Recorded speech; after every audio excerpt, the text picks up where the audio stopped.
पाचोरा शहरात काल रात्री ढगफुटी सदृश्य पावसामुळे मोठी हाहाकाराची स्थिती निर्माण झाली आहे। हिवरा नदीला आलेल्या पुरामुळे नदीकाठ भागातील नागरिकांच्या घरात पाणी शिरलं असून जनजीवन विस्कळीत झालंय।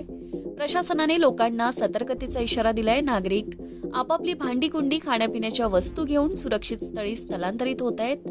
या आपत्तीच्या पार्श्वभूमीवर राज्याचे मंत्री गिरीश महाजन, गुलाबराव पाटील, आमदार किशोर पाटील, अमोल शिंदे, दिलीप वाघ आणि वैशाली पाटील यांनी तातडीने नुकसानग्रस्त भागाचा दौरा केलाय। पाचोरामध्ये अतिवृष्टीमुळे अजूनही धास्तावलेले नागरिक प्रशासनाकडून मदतीची अपेक्षा करतायत।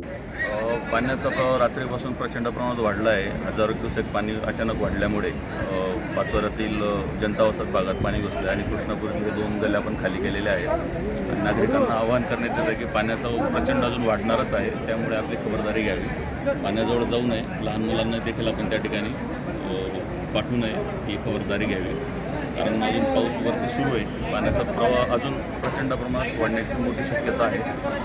सर्वांनी आपली जीविताची काळजी घ्यावी हे प्रशासनातर्फे आवाहन करीत आहे।